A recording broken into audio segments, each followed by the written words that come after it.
The clerk in the tank involuntarily applauded. Becoming immediately sensible of the impropriety, he poked the fire and extinguished the last frail spark forever. "Let me hear another sound from you," said Scrooge, "and you'll keep your Christmas by losing your situation.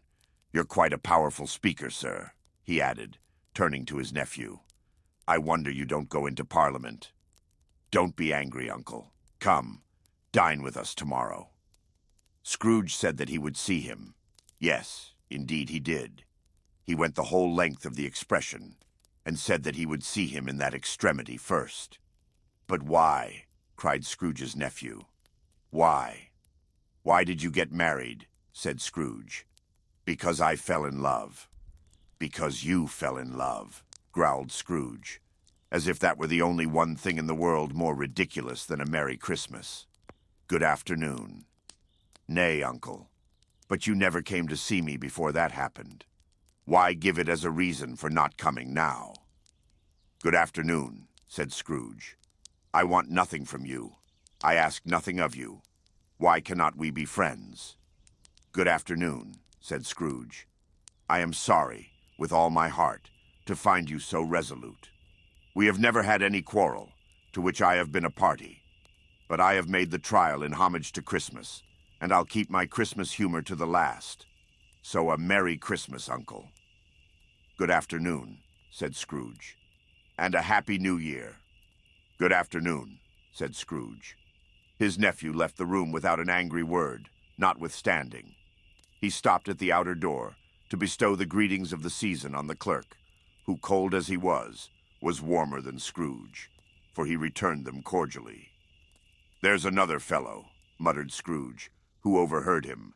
"My clerk, with 15 shillings a week, and a wife and family, talking about a Merry Christmas.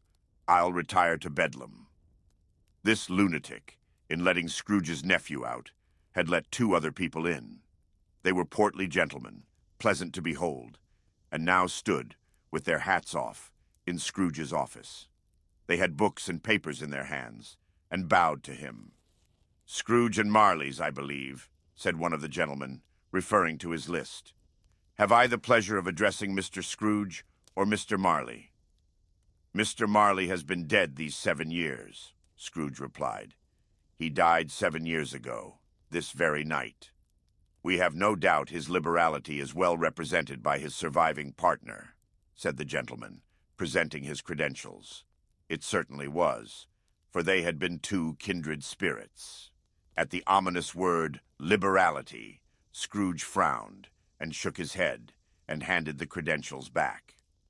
"At this festive season of the year, Mr. Scrooge," said the gentleman, taking up a pen, "it is more than usually desirable that we should make some slight provision for the poor and destitute, who suffer greatly at the present time.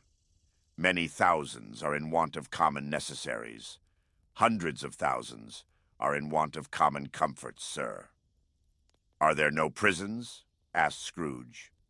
"Plenty of prisons," said the gentleman, laying down the pen again. "And the union workhouses?" demanded Scrooge. "Are they still in operation?" "They are." "Still," returned the gentleman. "I wish I could say they were not." "The treadmill and the poor law are in full vigor, then?" said Scrooge. "Both very busy, sir." "Oh, I was afraid, from what you said at first, that something had occurred to stop them in their useful course," said Scrooge. "I'm very glad to hear it." "Under the impression that they scarcely furnish Christian cheer of mind or body to the multitude," returned the gentleman. "A few of us are endeavoring to raise a fund to buy the poor some meat and drink, and means of warmth. We choose this time, because it is a time, of all others, when want is keenly felt, and abundance rejoices. What shall I put you down for?" "Nothing," Scrooge replied. "You wish to be anonymous?" "I wish to be left alone," said Scrooge. "Since you ask me what I wish, gentlemen, that is my answer. I don't make merry myself at Christmas, and I can't afford to make idle people merry. I help to support the establishments I have mentioned. They cost enough. and those who are badly off must go there. Many can't go there, and many would rather die. If they would rather die, said Scrooge, they had better do it, and decrease the surplus population.